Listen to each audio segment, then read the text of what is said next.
Hey there, Mom and Dad are fighting listeners. Before we get started, I want to let you know about a story coming up a little later in the show. It's from our partners at Macy's. For the last 19 years, Macy's has partnered with Reading is Fundamental, the nation's largest children's literacy nonprofit, providing 15 million free books to kids across the country.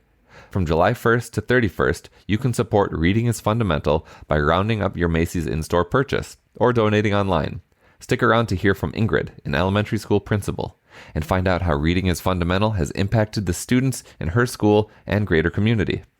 This episode contains explicit language. Welcome to Mom and Dad Are Fighting, Slate's parenting podcast for Thursday, July 27th, the Barbie World edition. I'm Jamilah Lemieux, a writer, contributor to Slate's Care and Feeding parenting column, and mom to Naima, who is 10, and we live in Los Angeles. I'm Zach Rosen, and I host another podcast. It's called The Best Advice Show, and I am the dad to Noah, who's 5, and Ami, who's 2. We live in Detroit, Michigan. Hi, I'm Lucy Lopez, and I host another podcast. It's called the Mamacita Rica podcast, and I'm mama to Amelia, who's 13, and Avery, who's 10, and we live in Miami. Lucy, we are thrilled to have you with us today. Gracias, amiga. Welcome. Thank you. We're going to start today's show by sharing our biggest parenting triumphs and fails for the week. Then, well, if this summer was a color, it would definitely be Barbie pink. So we couldn't resist talking about the doll that's been a cornerstone of culture for generations of kids. Then, if you're sticking around for Slate Plus, we're going to talk about how to make vacations with kids easier. And perhaps debate if we even need to bring kids along in the first place. Here's what you'll hear if you have Slate Plus. I've planned family vacations, and guess who ends up ruining the family vacations about 95% of the time? The adults, not the kids. It's usually adults who mess it up. What do you mean? In what way? I have a huge family, like where it's cousins and uncles and this and that, and we all somehow, we love torturing each other. We're doing a family vacation, we're going here, and somehow one of the adults messes it up by either bringing up politics or just ordering the wrong thing at dinner. It's never the kid's fault. Not only do you get a whole extra segment each week, but as a Slate Plus member, you'll also get to listen to this show ad-free. No interruptions. We know, as parents, you get enough of those already. It's also what keeps the lights on around here. So please, join us if you can. You can sign up for Slate Plus now at slate.com/momanddadplus. All right, we're going to catch up on our week in parenting as soon as we get back from this short break. This podcast is brought to you by Slate Studios and Macy's. Hey y'all, what's up? It's your girl, Lene Denis. I'm a writer, creator, and a change maker. And here's a fact that could use some serious changing. Did you know that 25 million children in the U.S. cannot read proficiently? That's what is so exciting about Macy's partnership with Reading is Fundamental, the largest children's literacy nonprofit in the nation. They're on a mission to ensure all children have the ability to read and succeed. It's Ingrid's mission, too. I'm Dr. Ingrid Bynum, the proud principal of a K-8 school located in Virginia. So when I was growing up, my family was poor, and we could not afford extras such as books. When I was in 4th grade, Reading is Fundamental came to my school to do a book distribution, and RIF gave me the very first book I ever owned. And that book changed the trajectory of my life. It was the start to my love of reading. As a principal, the best part about RIF is that every child in the school receives books, regardless of their circumstances. Macy's has been pivotal in helping RIF provide new books and resources to students who need them the most. One book to change a child's life. When a child becomes a reader, it opens up many doors for opportunity for them to have an amazing future. Now's the time to inspire a passion for reading among all children. This July, when you round up your purchase at Macy's or donate online, you'll help fund Reading is Fundamental in their efforts to close the youth literacy gap across America. Find out how Macy's is creating brighter futures for all at macys.com/purpose. This podcast is brought to you by Slate Studios and Macy's. Hey y'all, what's up? It's your girl, Lene Denis. I'm a writer, creator, and a change maker.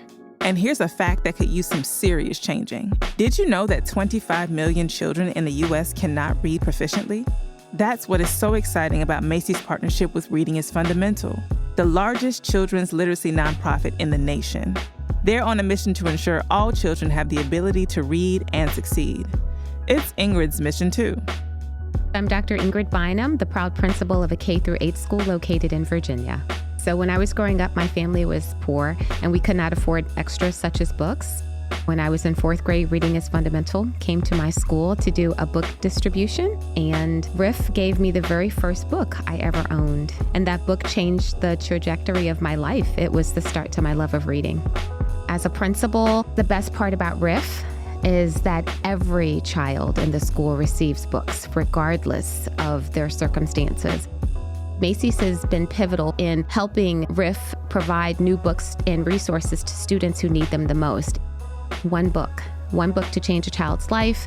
When a child becomes a reader, it opens up many doors for opportunity for them to have an amazing future. Now's the time to inspire a passion for reading among all children. This July, when you round up your purchase at Macy's or donate online, you'll help fund Reading is Fundamental in their efforts to close the youth literacy gap across America. Find out how Macy's is creating brighter futures for all at macys.com/purpose. So, Zach, what's been going on this week? So this week, Noah started a new camp. She had done 2 weeks at a day camp that she went to last year. For the previous 2 weeks, she loved it. But after we signed her up for that camp, we found out that there is a camp run by the city of Detroit that is like so much cheaper than any other camp we've done. And we heard it's like great. They do field trips. We heard good things. We're like, oh, well, let's sign her up for that. And so we signed her up to go to this city camp for the next 3 weeks. Yesterday was her first day. Transition was kind of a big deal. We got there yesterday. She walks into this massive gym and sees like 60 kids, 0 of whom she knows.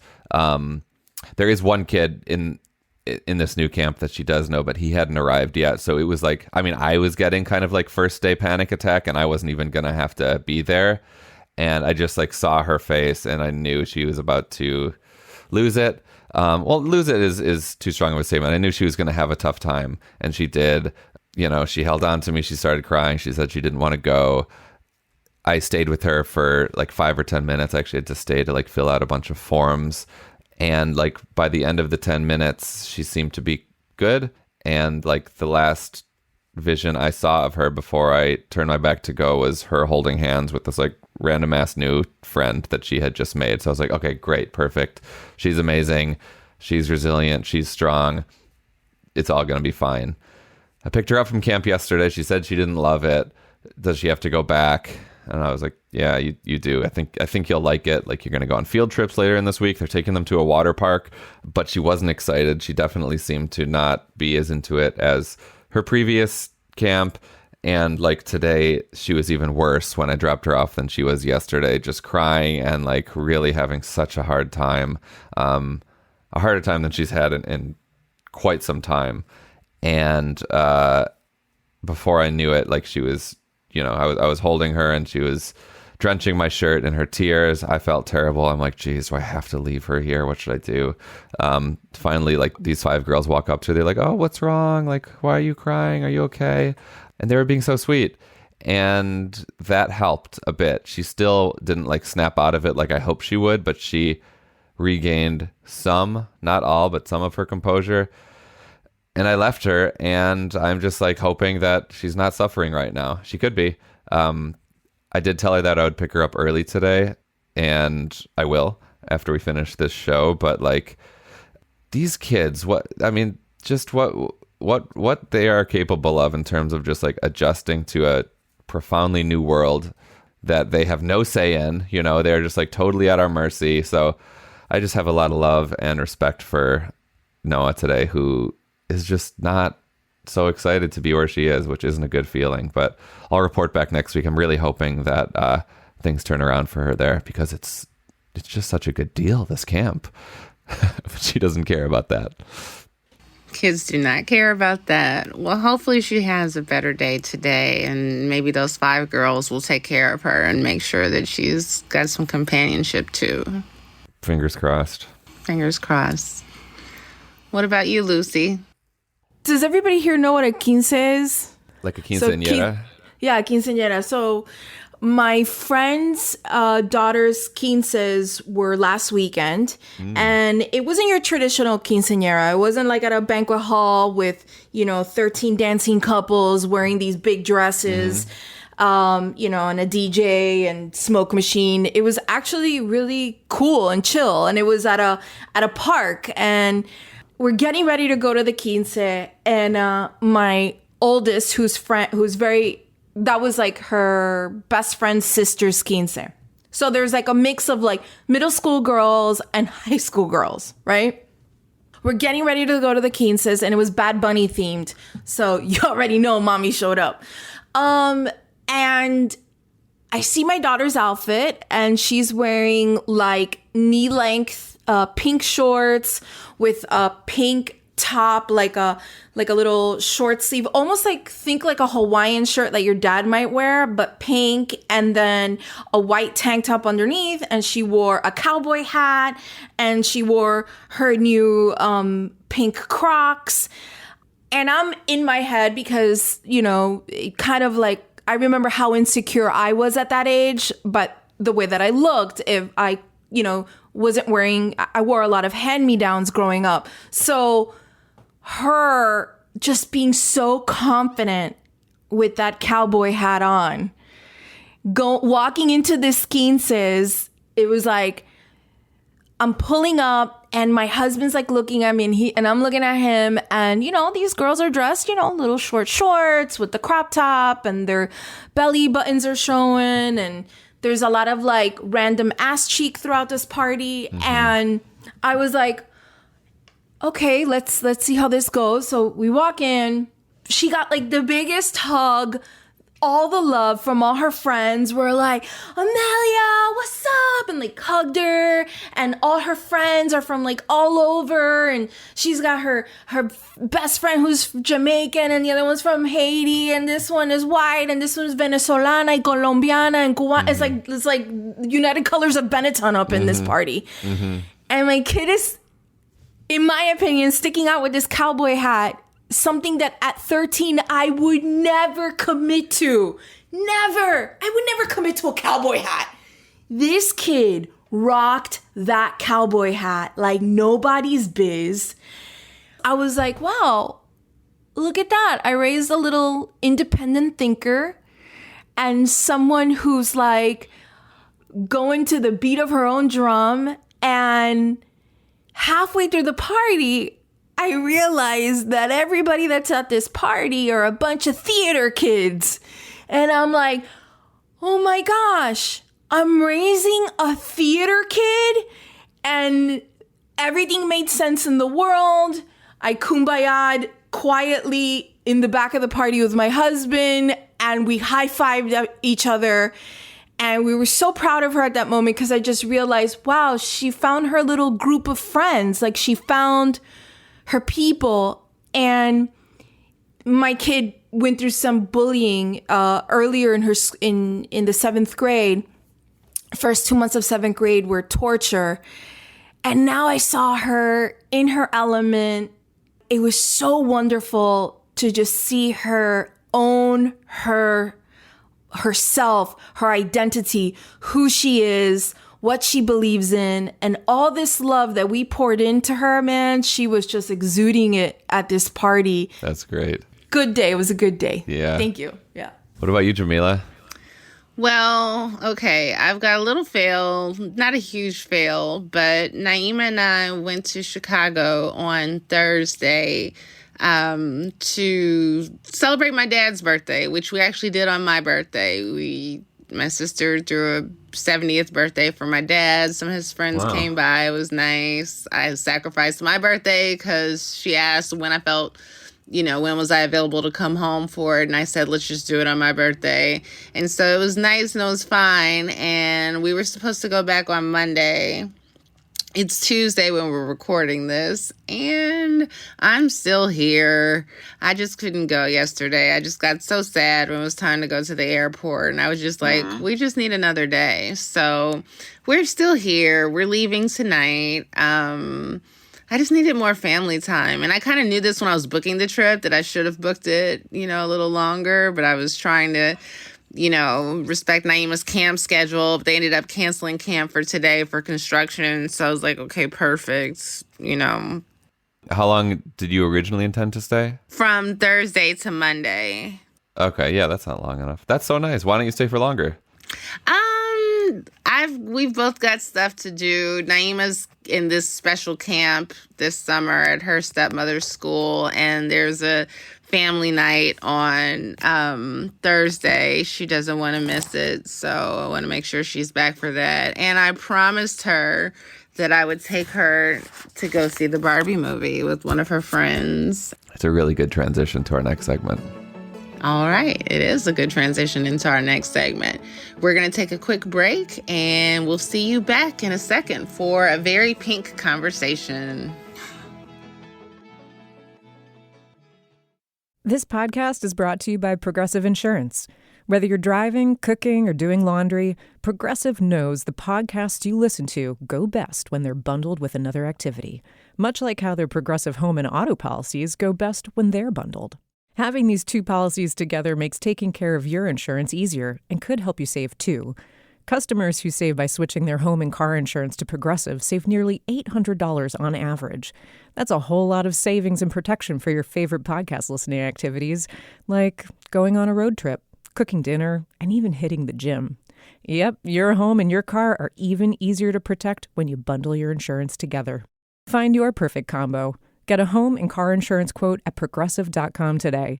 Progressive Casualty Insurance Company and Affiliates. National average 12-month savings of $793 by new customers surveyed who saved with Progressive between June 2021 and May 2022. Potential savings will vary. Hey everybody, it's Tim Heidecker. You know me, Tim and Eric, Bridesmaids, and Fantastic Four. I'd like to personally invite you to listen to Office Hours Live with me and my co-hosts, DJ Doug Pound. Hello. And Vic Berger. Howdy. Every week we bring you laughs, fun, games, and lots of other surprises. It's live. We take your Zoom calls. Music. We love having fun. Excuse me? Songs. Vic said something. Music. Songs. Music. I like having fun. I like to laugh. I like to meet people who can make me laugh. Please subscribe now. Hi, I'm Jerry Colbert, co-creator of the hit science shows Brain Games and Brainchild. I'm here to tell you about my new podcast, Who Smarted, which gives listeners a big whiff of science and history while making learning funny for kids and families. With 3 15-minute episodes a week on lots of cool topics, Who Smarted is perfect for car rides, bedtime, homeschooling, and classrooms. If you love laughing and learning, check out Who Smarted wherever you get podcasts or at whosmarted.com. All right, we're back. It's safe to say Greta Gerwig's Barbie movie has fueled the most recent wave of fandom. But before we get into the culture surrounding Barbie, I want to know what you guys' relationship is with the franchise. So what did Barbie mean to you two growing up? I mean, nothing. I shouldn't say nothing, but like I didn't have it. I don't think my sister had one. It was really not part of my consciousness. I don't have a great Barbie story, but I bet you two do. Barbie was a luxury in my house. I remember I had one Barbie. My sister had another Barbie. That was it for Barbie World. My mom was like, we can't afford a Barbie. You can have that Barbie. Hopefully ask Santa. Maybe Santa will bring it to you, you know? Luckily, my neighbor not only had a box full of Barbies, she also had a Barbie dream house, a Barbie Corvette. She had the Barbie pool. I mean, she had everything. And we would spend all day playing Barbies in her house. And this is weird, but not really. Like, I remember really understanding that it was going to be basically impossible to find a Barbie that looked like me or my sister, or that looked like my friends. Like, she had all the blonde Barbies. And it wasn't until later that you really just started seeing like Barbies that look like, you know, a Latina, I guess. And I remember knowing like, wow, this like Barbie doesn't look anything like me, but I want to be with her all the time. And then my other experience with Barbie was my cousin Natalie, who could afford it because her parents were going through a divorce, so they had to pay her with Barbies. She lost her entire Barbie collection to Hurricane Andrew. And these are special Barbies. These were Christmas Barbies, which is like a whole other type of fascination with Barbie. And now as an adult, my daughters do have Barbies. They have wheelchair Barbie, astronaut Barbie, the Barbie that has a little junk in the trunk like their mom. And I have been catching myself more and more sitting down with them and playing Barbies. And yes, my kid is 13 and she still plays with Barbies, and I encourage that. It's all come full circle with me and Barbie. And after watching the movie, I'm like, oh my God, I cried the entire time, by the way. Just want to put it out there. Yeah, there was something about the movie that made me like emotional. But yeah, that's my experience with Barbie. From not being able to affording it, to mourning her when she got lost during Hurricane Andrew, to then playing with her right here in my living room. Did you have Barbies, Jamilah? I did. We didn't have much money either, but somehow I had a pretty robust Barbie collection. It's what I got for every holiday, every occasion. Somehow at Christmas, my mom always made sure there were new Barbies under the tree. And I think part of it was really cool for my mom to see all these black dolls because they didn't make them when she was a kid, you know? And so that became, you know, kind of her collection too. And of course, we've talked about before that Naeem and I have a Barbie thing together, and she's got like a ridiculous Barbie collection, and we've got so many different complexions, and there's different body types now, and we're just obsessed with pretty black Barbie dolls. Very hard to leave them in the store, which we've done lately because we've seen a few like, oh my God. I'm like, Naima, you really do not need another. You have an insane collection, but she's a Barbie girl for sure. How much is a new Barbie these days? There's a range. You might find one for as low as $9.99, maybe even $7.99, and then some of the special ones could go up there to $35, $40, and then like the collector's edition ones, maybe $50 to $100. Jamilah, did you ever get your hands on a Christmas Barbie? You know, funny enough, someone I know sent Naima a Christmas Barbie once. I don't think I ever had one. I think we talked about it every year, but it was never like my priority Barbie. But she was a majestic thing. She was a very big deal. That Christmas Barbie was so epic, man. From the dress to the hair, the jewels. I mean, she was perfect. And has there ever been Barbie fever like there is at this moment? I don't think so. Yeah. I don't think Barbie's ever been as big as she is at this moment, you know. She's remained consistent, you know, like generation after generation of kids have obsessed over her. And I think now's just such an interesting time in Barbie World because of the diversity of the dolls. Barbie is still, you know, this impossibly beautiful thing. So many of them have light eyes, which drives me crazy. I'm like, people don't have light eyes. Like, why does every Barbie need to have light eyes? Light like blue, green, or like blue, green, light brown. And that really drives me crazy with the black ones. I mean, the beauty standard that she upholds is a very complicated one. You know, like, I was always fixated on black Barbie. You know, I never thought about white Barbie. I never thought about white girls as being pretty or prettier. You know, it was like what I wanted to hold myself up to. But even black Barbie is a pretty difficult standard to hold. You know, even the curvy one, right? It's still this kind of impossibly pretty, well-proportioned, you know, model. Mm-hmm. But I loved them. I was reading that there was a really good profile of Greta Gerwig and her, the writer and director of the new Barbie movie, by Willa Paskin in the New York Times, Slate's own Willa Paskin. And she noted that there was, in 2015, Barbie had hit its lowest sales volume in a quarter century. This is with the surge of Bratz. Like, that was like the first doll that really gave Barbie a run for its money. And that there was this study that found that after playing with Barbies, quote, girls thought themselves less capable of various careers than they did after playing with a control, Mrs. Potato Head. And so I think that's part of the reason why, you know, in the last period, we've seen a pivot and Barbie like having all these, you know, interesting identities and interesting jobs, because they were seeing that, like, if we don't, you know, evolve with the times, we're gonna make ourselves irrelevant. Mm-hmm.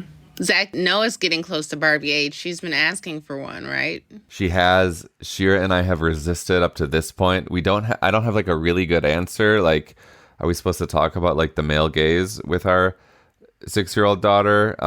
Maybe we are being too self-serious.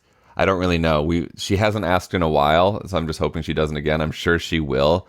I don't know. Is it like self-righteous or falsely optimistic to think that like if we don't get her a Barbie, like we're doing her some good, or is that just naive from our perspective?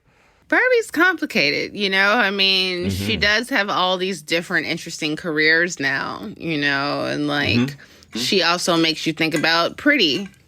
That can be really complicated. I think Barbie's a gift and a curse. Yeah, that reminds me of something that Greta Gerwig said in that profile. She said, humans are the people that make dolls and then get mad at the dolls. We create them and then they create us, and we recreate them and then they recreate us. We're in a constant conversation with inanimate objects. Yeah. I think that's why when I watched the movie, I got a little bit emotional, because in the movie, you'll see it centers around stereotypical Barbie, which is the role that Margot Robbie plays. But the family that owns stereotypical Barbie is a family that looks a lot like mine. And I felt kind of like it hurt me that if the family kind of looks like mine, then why didn't that family get themselves a Barbie that looks like them, right? So I got a little bit in my head about that.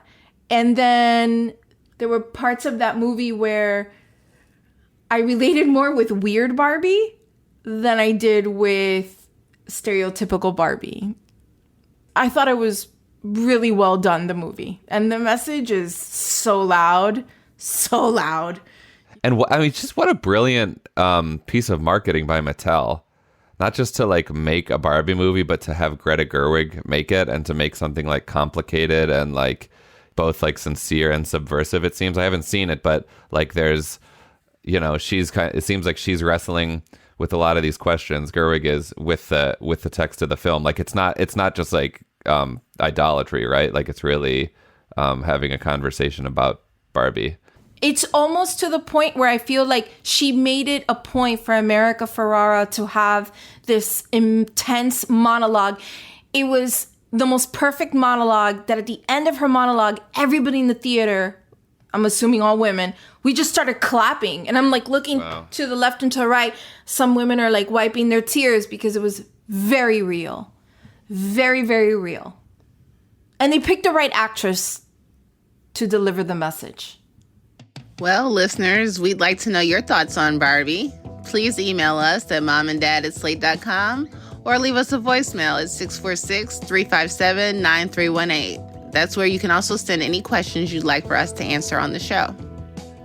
Also, if you want to hear more about the history of Barbie, The Waves, Slate's podcast on gender and feminism, has a fascinating episode called Why Barbie Lives On. We'll link it in the show notes. That is our show. Please subscribe, leave a rating and review, and tell your friends. Lucy's going to be back with us on Monday, so don't forget to tune in. This episode of Mom and Dad Are Fighting is produced by Rosemary Belson and Mara Curry. Shasha Leonard is the voice of our listeners. Alicia Montgomery is VP of Slate Audio. For Lucy Lopez and Zach Rosen, I'm Jamilah Lemieux. Thanks for listening. All right. Macy's is committed to creating brighter futures for all. Throughout June, join Macy's in celebrating Pride Month by supporting the Trevor Project, whose mission is to provide life-saving suicide prevention services for LGBTQ young people. Just round up your next in-store purchase or donate online to the Trevor Project. Shop LGBTQ-owned brands and learn more by telling your smart speaker to open Macy's now.